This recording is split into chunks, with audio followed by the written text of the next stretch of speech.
우리 군산을 교회 성도 여러분 반갑습니다. 네.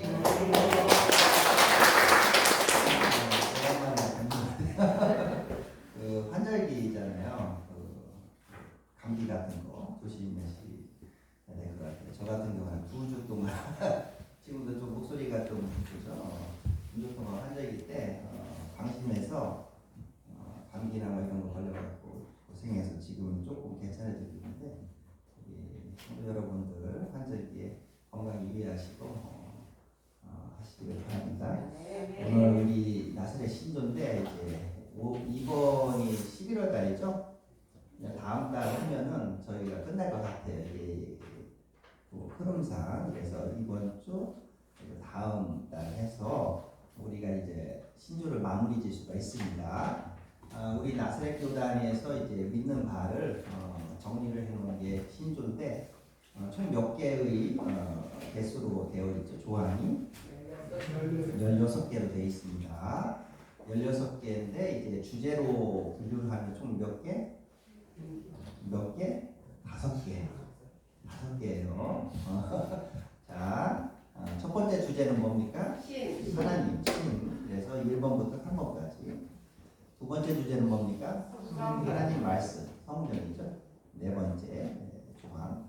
그 다음에 이제 하나님 말씀은 핵심은 주제는 구원이잖아요. 그러니까 세 번째 주제는 구원입니다. 구원. 5번부터 10번까지. 그리고 구원받은 하나님의 사람들을, 즉 우리들을 뭐라고 부르죠? 교회. 그래서 교회와 관련된 게 11번부터 14번까지. 저희는 지금 기억나세요? 지난번에는 11번 교회에 대해서 살펴봤습니다. 그렇죠? 오늘 우리는 요 네 번째 주제의 12, 13, 14 요 세 가지를 한 묶음으로 해서 우리 함께 살펴볼게요. 그래서 오늘 네 번째 주제 끝나고 그럼 다음 달 마지막으로 이제 마지막 주제는 예수님의 다시 오심이죠. 종말이죠. 종말과 관련된 거는 15번, 16번 이렇게 돼요. 그래서 다음 달 이렇게 해서 그럼 끝나는 거예요. 16개가. 자, 오늘은 네 번째 주제의 교회의 마지막 12, 13, 14 이 세 가지를 함께 살펴보려고 합니다. 지금 복습하는 거죠. 그래서 우리 신조 16개 중에서 11번째는 뭐에 관한 거다? 교회예요. 교회고 우리가 지난번에 많은 것을 배웠지만 핵심은 이겁니다. 교회는 건물이 아니라 사람이다. 그죠? 하나님의 백성들, 구원받은 예수님의 제자들을 의미합니다. 그래서 미국 사람들은, 미국 기독교인들은 이런 식의 표현을 많이 한다고 했죠. 함께 다시 한번 해볼까요? I am the church. 그죠? 뭐 여러분들 매주일마다 이거 마치 구호처럼 외쳐도 돼요. I am the church. 내가 교회입니다. 그죠? You are the church. 당신이 교회입니다. 그죠? We are the church. Together. 우리가 그래서 함께 모여서 교회가 됩니다. 이거죠. 그래서 여러분 바로 교회는 무엇보다도 사랑을 뜻한다. 구원받은 하나님의 백성을 뜻한다는 것. 그러면서 교회가 하는 많은 기능이 있지만은 크게 두 가지가 있습니다. 우리가 지난번 살펴봤지만 미국 기독교인들은 그것을 또 이런 식으로 표현을 많이 해요. 젊은 친구들이 힙합 같은 거 혹시 아세요? 랩이나 힙합 젊은 친구들은 그러면 워드 플레이라고 해서 단어를 갖고 이 가사를 만들 때 비슷한 앞자리나 끝자리 단어들을 이렇게 연결시켜서 외우기 쉽게 만들어요. 지금 미국 기독교인들도 지금 그렇게 한 거예요. 한번 볼게요. 한번 저랑 같이 따라서 We gather for worship. We scatter for witness. 여기도 지금 이게 워드 플레이야. 이게 단어 갖고 조금 이렇게 이해하기 쉽게, 기억하기 쉽게. gather, scatter. 이게 지금 비슷하잖아. 이렇게 말하는 게. 그지? gather, scatter. gather가 이게 모이다라는 뜻이에요. scatter는 흩어지다는 뜻이에요. 자, 그리고 이제 예배는 아실 거예요. 이 W로 시작하잖아. worship이야. worship. 예배고 같은 W로 시작하는 단어 중에 witness 해보세요. witness. 이거는 증거예요. 전도 선교를 뜻해요. 그래서 교회의 가장 본질적 기능을 이런 식으로 표현하고 있습니다. We gather. 우리는 모여서 for worship. 뭐 합니까? 예배드리고. 우리는 예배를 위해서 모이고. We scatter. 흩어져서 뭐해? 예수님의 증인으로서의 삶을 살면 이런 뜻이에요. 알았죠? 교회는 무엇보다도 이러한 정체성을 갖고 있대. 다시 한번 해볼까요? We gather for worship. We scatter for witness. 그래서 모이면 예배드리고 흩어지면 전도하는 우리 군산 나사렛교회 성도 여러분들 되시길 축복합니다.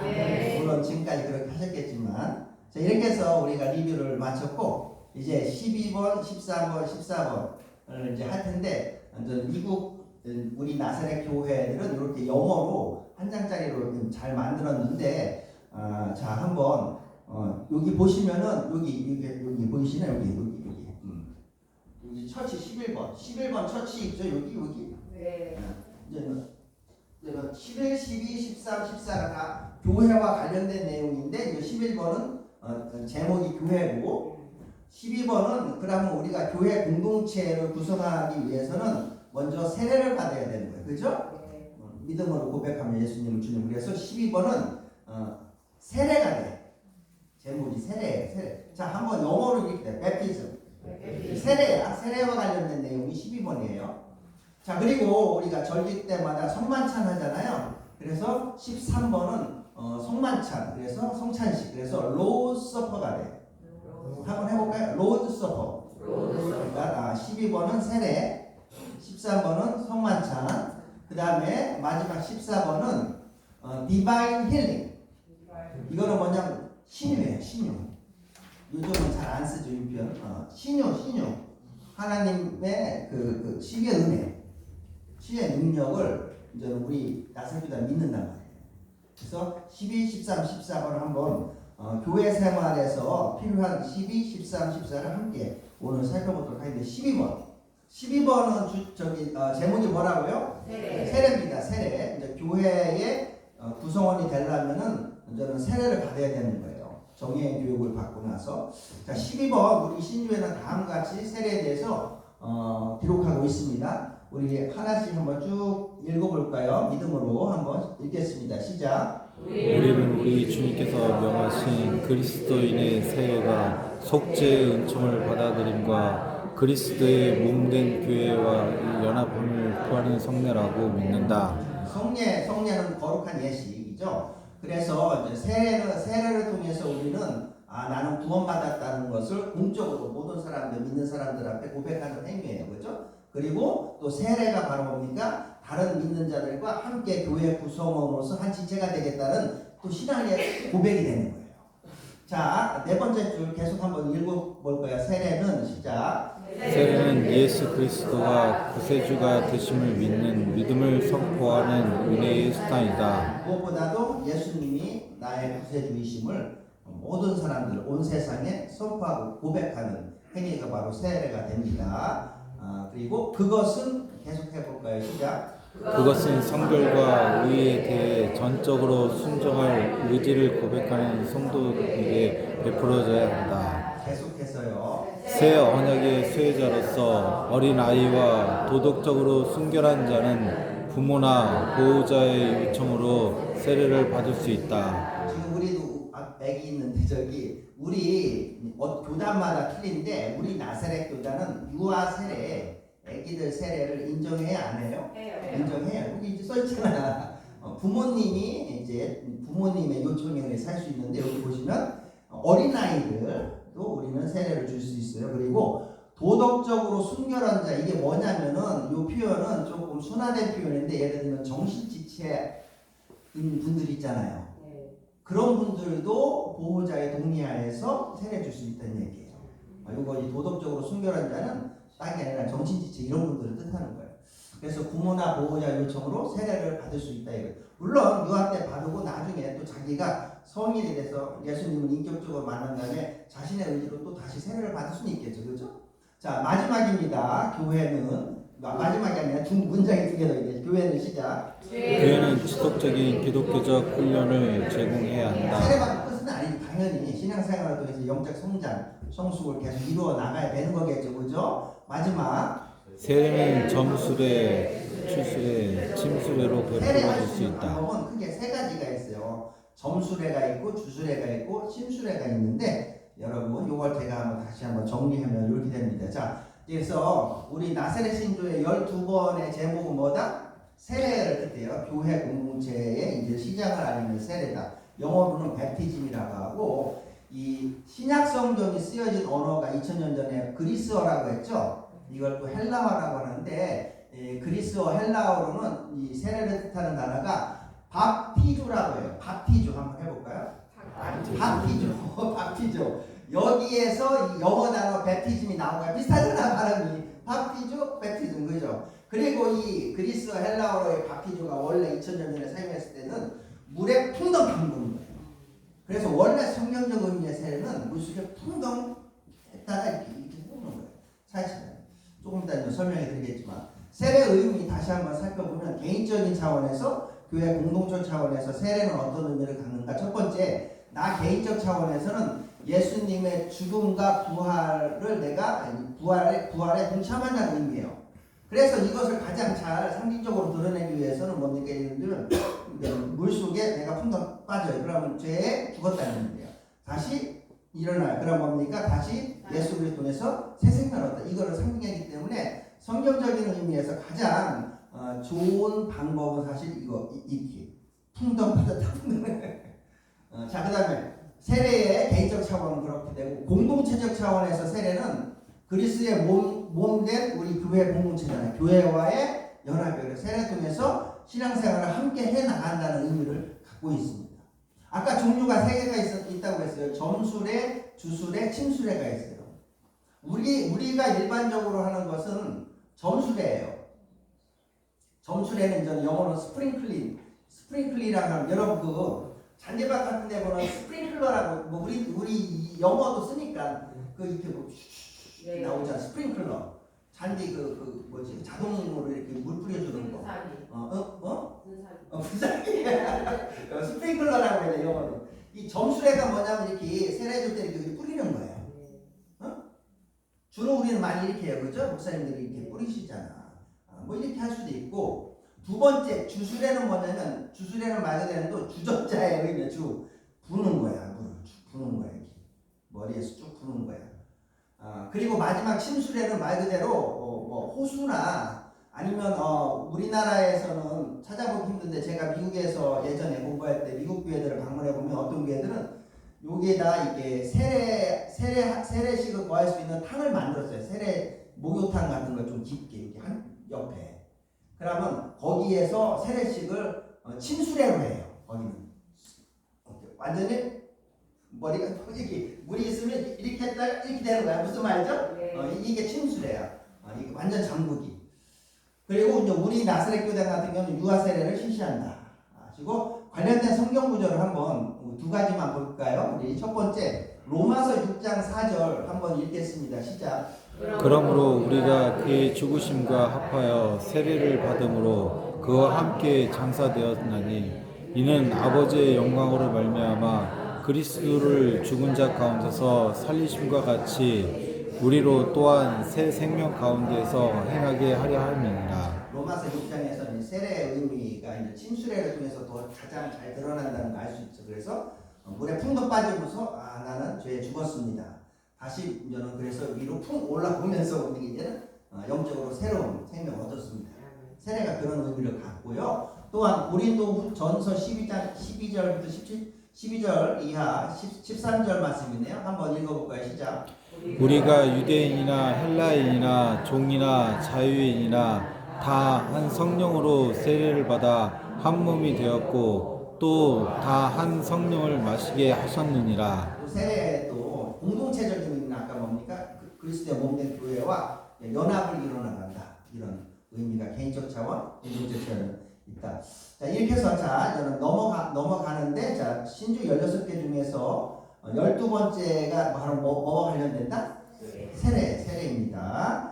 그리고 이제 종류가 세 가지가 있는데 이 침수례 같은 게 사실 가장 잘 세례 의미를 드러내 주는데 한번 여러분 그래서 이제 우리나라는 뭐 좀 저기인데 땅도 저기 했는데 미국 같은 경우에는 땅도 넓잖아요. 그래서 교회들이 이제는 부지를 사고 예배당 지을 때 교회 부지에다가 그 호수를 만드는 경우도 많아요.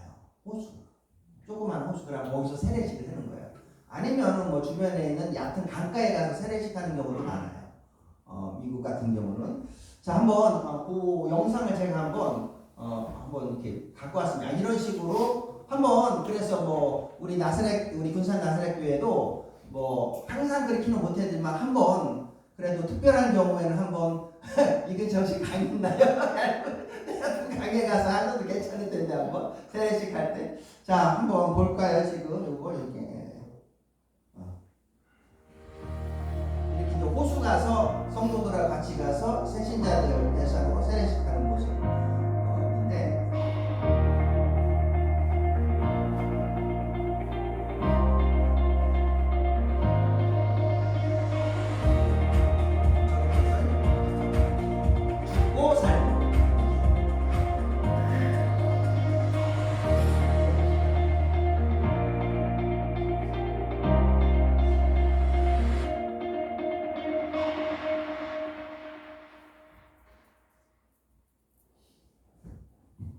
자, 여러분, 그래서 이렇게 baptism at the lake, 이제는 레이크 호수에 가서 이렇게 어느 교회에서 이렇게 이제는 세례를 침수례로 하는 건데, 그리고 여러분 이 세례식이 계속 우리 이 교회 내에서 이루어져야 돼요. 왜요? 이게 새 생명이잖아. 우리 한국 사회가 많이 위기 중에 하나, 여러 가지 위기적인 요소가 있는데 그 중에 하나가 고령화잖아. 만약 우리 이제 점점 한국 인구들 그죠?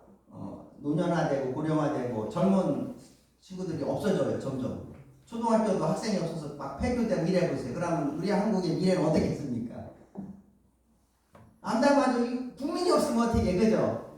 똑같죠. 우리 예를 들면 우리 군산 나사렛 교회 이렇게 아름다운 예배당 이렇게 예배당이 아름다우고 하나님께서 막 이렇게 등산실을 어떤 등산실을 이렇게 움직여서 이 주변을 아름답게 조성을 시켜주시고 계시잖아. 그죠? 네. 그럼 이거 어떻게 했겠어요? 여기 나중에 이제 다 저도 늙어가지만 우리 성도님들 이제는 지금 고령화 됐잖아 지금. 이렇게 하다 자연스럽게 이제 천국 가시잖아 우리들은 그죠? 네. 가야죠. 천국 다 가는데 여기 텅텅 비면 어떻게 해겠어 나중에? 그럼 어떻게 해야 돼? 전도를 통해서 이제는 예수님 믿는 사람들을 계속 뭡니까 이 교회로 초청해서 그죠 함께 신앙생활 하도록 하고 세례를 베푸는 역사가 계속 일어나야 되는 거예요. 아니 그러면 여기 한번 생각해 보세요. 10년 20년 후에 우리 군산 나사렛교회 과연 이 예배당 모습이 어떨 거라 한번 생각해 보시라고. 그죠? 자, 그래서 12번째는 세례식이고 세례와 관련된 거 13번째는 이제 성찬식. 우리가 절기 때 이제 하는 성찬식과 관련된 게 13번째입니다. 함께 읽어볼까요? 시작. 우리 주요 구주 되신 예수 그리스도께서 친히 제정하신 성찬식은 그의 삶, 순환, 계속의 죽음, 부활, 그리고 그의 다시 오심에 대한 소망을 선포하는 성례이다. 예수님께서 제자들에게 직접 하라고 말씀하셨죠. 승천하기 전에 성찬식 하라고 말씀하셨죠. 명령으로. 자, 그 다음에 네 번째 줄 성찬은 시작. 성찬은 성령의 임재하심으로 그리스도를 경험하는 은혜의 수단이다. 그리고 여기 우리 나사렛 교단은 이것도 이제 교단마다 틀려요. 성찬식 할 때 하나님의 영이 임한다는 걸 믿어요. 성령 체험할 수 있다는 거 우리는 믿는 교단이에요. 여기 써 있잖아.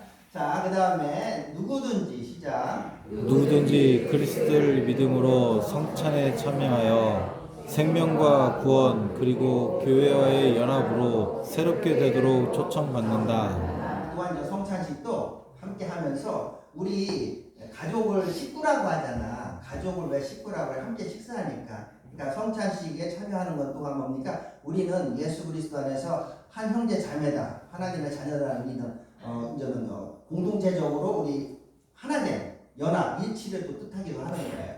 자, 그 다음에 모두는 시작. 모두는 성찬의 중요성에 대한 진심 어린 감사로 나와야 하며 성찬을 받음으로써 주의 죽으심을 그의 다시 오실 때까지 증거해야 한다. 그리고 성찬을 받으면서 결단해야 되는 거예요. 아, 예수님 다시 올 때까지 주님 자녀로서 살면서 또한 뭡니까? 다른 사람들도 세례받고 성찬에 참여할 수 있도록 나가서 어떤 삶을 살겠다? 전도적인 삶을 살겠다. 여기 써 있잖아요. 증거한다. 예수님의 증거자로서 내가 살겠다는 그런 결단하는 시간이 바로 뭐다? 성찬식이 되는 거예요. 마지막 그리스도를 향한 시작. 그리스도를 향한 믿음과 성도를 향한 사랑이 있는 자라면 가능한 자주 성찬에 참여하도록 초청받는다. 그래서 우리 나사렛 교단은 성찬식을 절기 때마다 자주 하도록 권면하고 있는 교단입니다.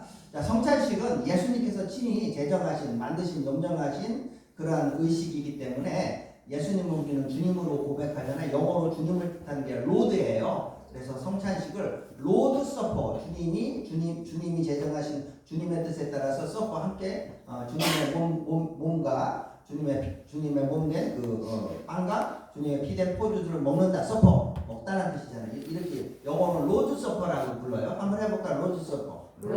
그래서 이 성찬식을 뜻하는 단어가 크게 두 가지가 있어요. 성경에서 신약 성경에 쓰여진 그리스 헬라어로서 첫 번째는 유카리스티아. 한번 해볼까요? 유카리스티아. 이게 이제 성찬식을 2000년 전에 사용했던 단어예요. 원래 2000년 우리 초기 기독교인들이 다시 한번 유카리스티아. 이 뜻이 감사예요. 감사. 성찬식은 기본적으로 하나님께 감사하는 마음으로 드리는 거예요. 그래서 영어로 성찬식을 뜻하는 단어가 유카리스트라는 단어도 여기서 유래됐어요. 그리고 또 두 번째 성찬식을 뜻하는 또 그리스어 헬라어가 코이노니아라는 단어가 있습니다. 자, 한번 해볼까요? 코이노니아. 이거는 교제하다는 뜻이에요. 함께 교제하다, 어울리다, 교제하다. 그래서 영어로 코이노니아에서 유래된 영어로 성찬식을 뜻하는 단어가 또 다른 단어가 있는 게 커뮤니언이 됩니다. 자, 의미는 첫 번째, 그래서 그리스도의 십자가 사건을 기념하면서 감사드리는 게 성찬식이에요. 첫 번째 의미. 동시에 두 번째는 그리스도의 몸된 교회의 모든 지체와 함께 뭡니까? 영적인 교제를 나누는 것이 바로 뭐가 된다? 성찬식이 된다 이겁니다. 대표적인 성찬식 관련된 말씀이 마태복음 26장에 기록되어 있습니다. 함께 우리가 새 언약 6월절 저희가 먹을 때 한번 같이 읽겠습니다. 시작. 저희가 먹을 때 예수께서 떡을 가지사 축복하시고 그때어 주시며 가라사대 받아 먹으라 이것이 내 몸이라 하시고 또 잔을 가지사 사려하시고 저희에게 주시며 가라사대 너희가 다 이것을 마시라 이것은 죄사함을 얻게 하려고 많은 사람을 위하여 흘리신 나의 피니라 곧 언약의 피니라. 네, 이게 바로 이제 성찬식을 예수님께서 직접 제자들에게 알려주셨고 그 이후 이렇게 교회에서 지키고 있다 입니다. 특별히 이 성찬식을 또 성만찬 이렇게도 표현하는데 전에는 여러분 우리가 이제 성찬식 때 이제 예수님의 몸 그 빵이죠, 상징하는 빵. 그 다음에 예수님 피를 상징하는 포도주. 우리는 포도주스 마시죠 이렇게 하잖아요. 근데 이거에 대한 견해가 크게 세 가지가 있어요. 자, 한번 이거는 그냥 참고로 한번 해보세요. 화채선, 임재선, 기념선. 자, 여러분 화채는 변화, 채는 본체. 그러니까 빵과 포도주가 변화된다 이런 얘기예요. 이게 뭐냐면 빵과 포도주가 예수님의 몸으로 실제로 변화된다. 이렇게 믿는 곳이 천주교예요. 천주교는 성만찬 때 이 빵과 포도주를 나누잖아요. 이렇게. 그럼 그게 실제 예수님의 피와 예수님의 몸으로 변화된다고 실제 그 순간 믿어요. 거기는. 그러니까 엄청 이게 경건하게 해야 되는 거예요. 떨어뜨리면 안 돼. 무슨 말이죠? 거기는 그렇게 믿어요. 로마 카톨릭은. 왜냐면 우리 천주교 말고 우리 개신교 있잖아. 개신교 같은 경우는 임재설과 기념설이 있는데 우리 나사렛 교단은 임재설을 믿어요. 요것만 알아보세요. 우리 나사렛 교단은 뭘 믿는다? 임재설. 빵과 포도주에 예수 그리스도가 실제적으로 임해서 이 성찬식을 참여하고 빵과 포도주를 우리가 먹고 마실 때 바로 뭡니까? 성령께서 임해요. 예수님의 영이신 성령께서 임해서 성결을 체험할 수 있다는 것을 믿는 게 우리 나사렛교단입니다. 그래서 이런 믿음의 고백하에 성찬식에 참여해야 되는 거예요. 우리는.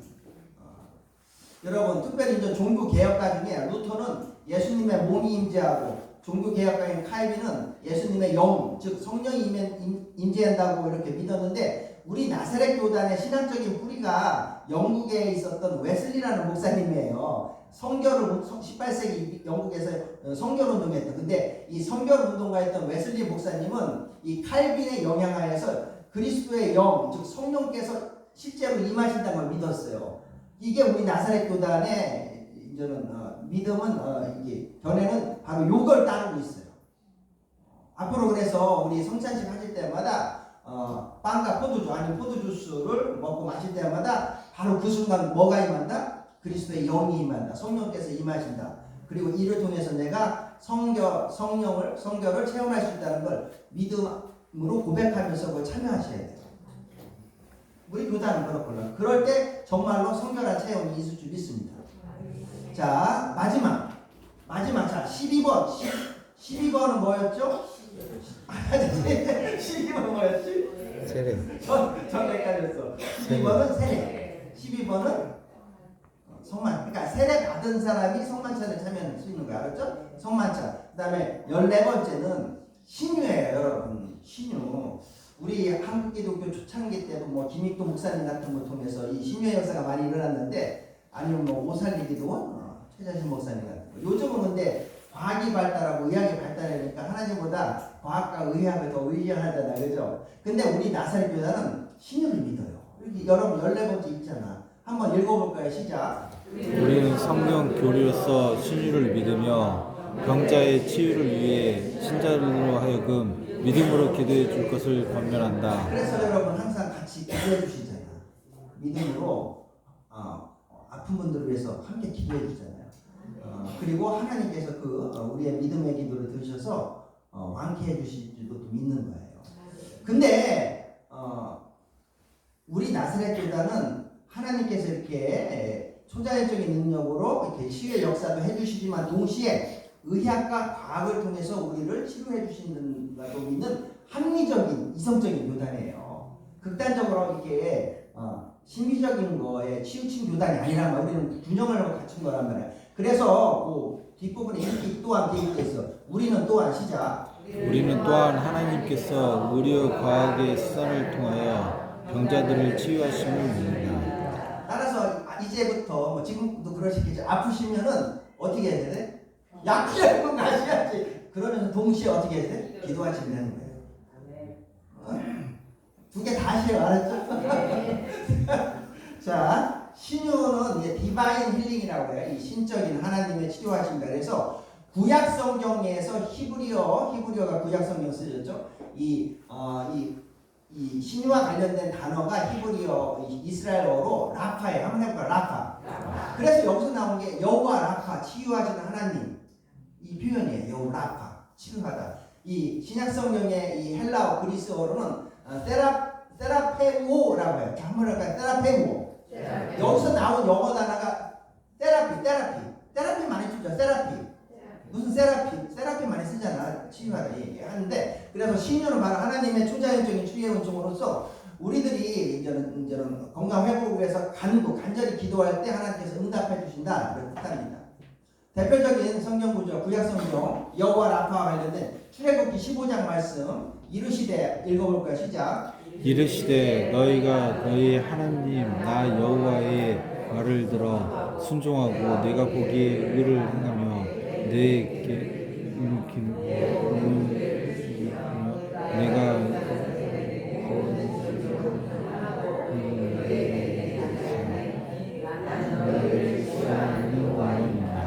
여기서 치료하는 여호와 하나님. 출애굽기 15장 26절. 이 출애굽 시대 때 출애굽은 지금부터 한 4,000년 전이에요.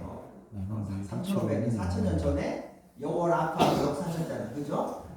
지금도 역사하실까 안 하실까? 하시겠죠. 그러니까 안 들었지. 그러니까 우리가 이게 오늘날 예배드리지, 그죠? 이게 과거에 끝나서 그러면 뭐로 하나님 예배드리, 그죠? 과거의 하나님이십니다. 자, 또한 야고보서 5장 16절에 이렇게 또 우리들에게 말씀하십니다. 이러므로 시작. 이러므로 너희 죄를 서로 구하며 병 낫기를 위하여 서로 기도하라. 의인의 강구는 역사하는 힘이 많으니라. 병낫기를 위해서 서로 기도하면 의인은 구원받은 사람이에요. 구원받은 우리를 강구할 때 하나님께서 치유의 역사를 베푸신대요. 자, 여러분, 그래서 이제 오늘 자 12번째 세례. 우리 군산단사례교회 계속 세례받는 그런 분들이 계속 생겨나기를 바랍니다. 아멘. 합니다. 그래야만 10년, 20년 후에도 우리 군산단사교회 존속할 수 있는 거예요. 그죠? 그 다음에 성찬식, 성만찬 13번째, 그죠? 성찬식, 성만찬 할 때마다 성령, 성결 체험하시는 여러분들에게 축복합니다.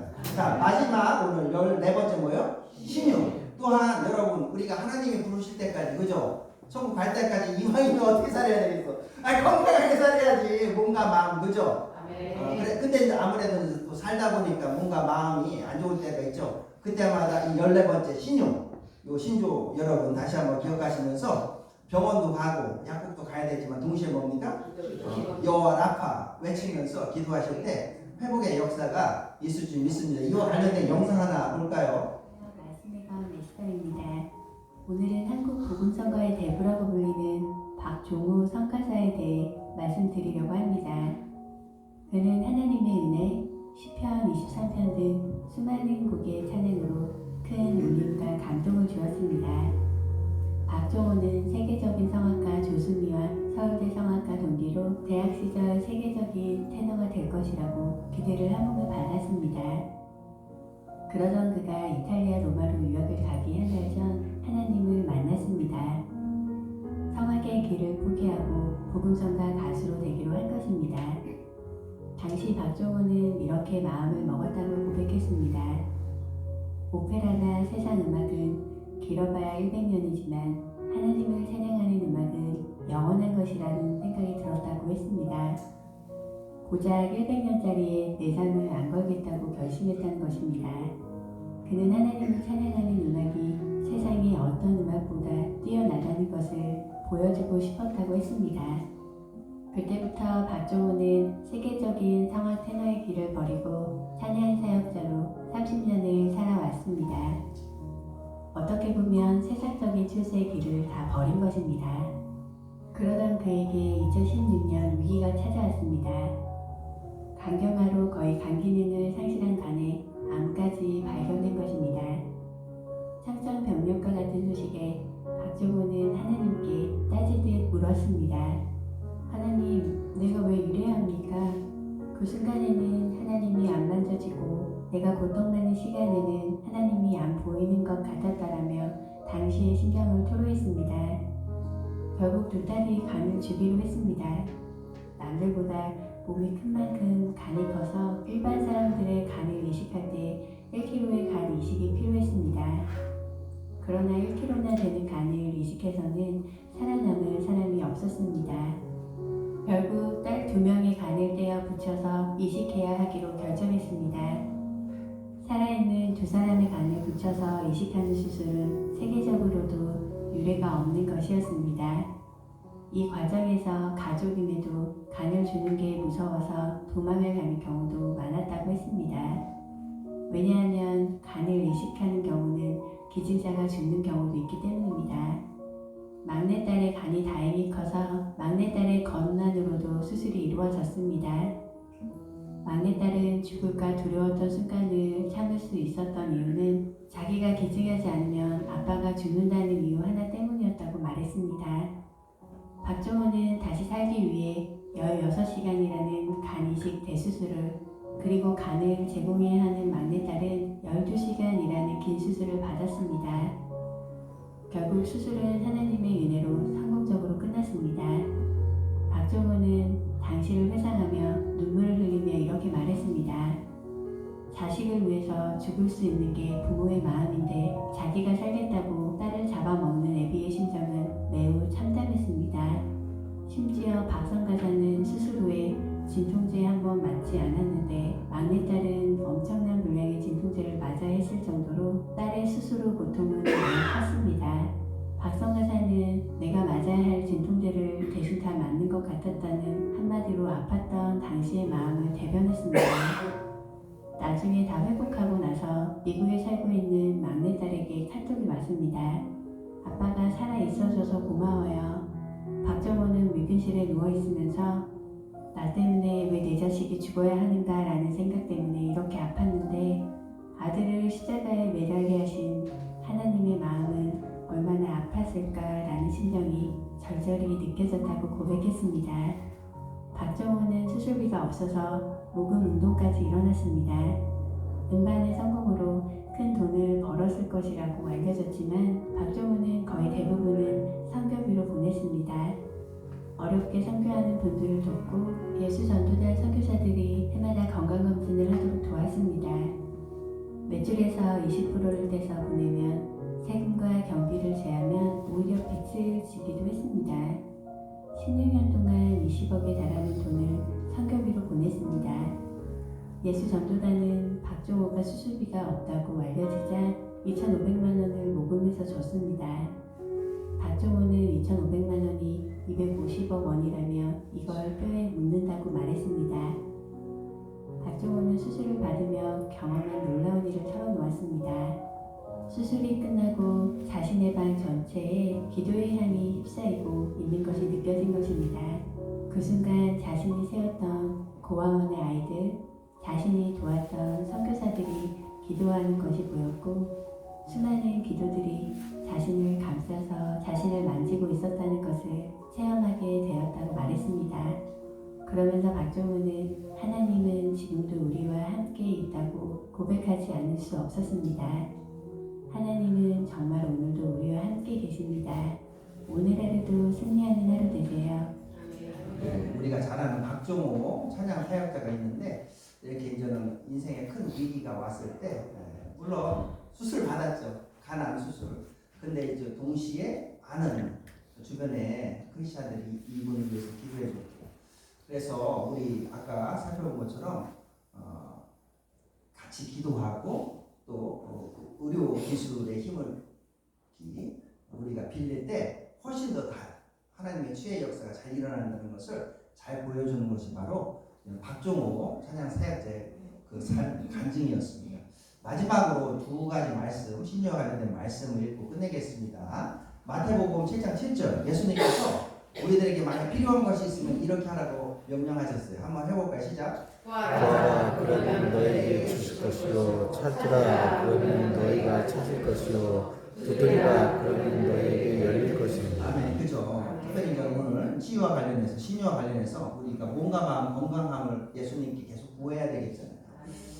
근데 어떨 때 이제 이렇게 구하라고 하셨는데 근데 그럼 너에게 주실 것이다 약속하셨는데 못 받는 경우가 있는데 못 받는 경우는 야고보서 4장에 따르면 다음과 같습니다. 너희가 얻지 못하면 시작. 너희가 얻지 못하면 구하지 아니하기 때문이요 구하여도 받지 못하면 정욕으로 쓰여도 잘못 구하기 때문이라. 얻지 못하면 첫 번째는 구하지 아니하고. 근데 이제 우리들은 기도하면서 구하니까 근데 왜 구하여도 받지 못하는 경우가 또 생길까? 그것은 정욕으로 쓰려고 잘못 구하는 거예요. 그러니까 예를 들면 박정호 아까 우리 찬양사역자인데 하나님 저 다시 한번 건강하게 해주세요. 그럼 이 건강한 몸을 갖고 세계 일주하면서 맛짓한 멋짓한 이래 요즘 그게 이제 트렌드 유행이잖아. 나의 몸과 마음의 건강함을 갖고 그 맛집 탐방 여행 다니고 그러면 이게 과연 야고보서에 따르는 정욕으로 쓰려고 잘못하는 거잖아. 그래서 만약 우리가 혹시라도 앞으로 살아갈 때 저도 그렇지만 몸과 마음이 아프면은 치료도 받지만 약이라든지 병원을 통해서 동시에 기도할 때 정욕으로 쓰려고 잘못 구하면 안 되고 대신 어떻게 하면 좋을까요? 이제는 우리 주님께서 우리 언젠가 부르시잖아. 하나님 천국으로 부르시는 그날까지 이 땅에서 하나님께서 우리에게 맡겨주신 각자의 사명이 있잖아요. 그 사명을 더 잘 감당할 수 있도록 건강하게 해주세요. 이렇게 하면은 하나님께서 들어주실 가능성이 높겠죠, 그죠? 그렇죠? 그래서 지금도 박정호 찬양사역자는 계속 하나님 주신 건강을 통해서 뭐 하고 있어요? 세계 여행을 하는 게 아니라 찬양을 하면서 주님께 간증하면서 영광을 돌리는. 그러기 위해서 생명을 다시 허락해 줬고 건강을 회복해 주신 거죠. 이런 차원에서 우리가 신유를 접근하면 좋을 것 같습니다. 자, 그래서 오늘 이렇게 오늘 이제는 그 나사렛 신조의 네 번째 주제인 교회죠.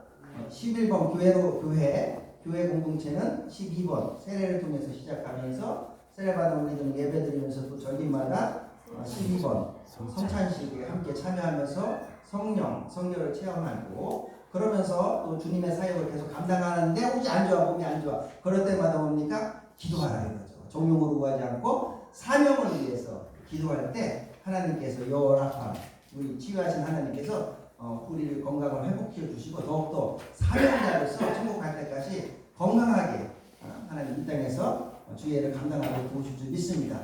이러한 교회와 관련된 11, 12, 13, 14 이 네 가지가 항상 충만하게 일어나는 우리 군산 나사렛 교회 되기를 축복하면서 오늘 나사렛 신조를 마치도록 하겠습니다. 감사합니다.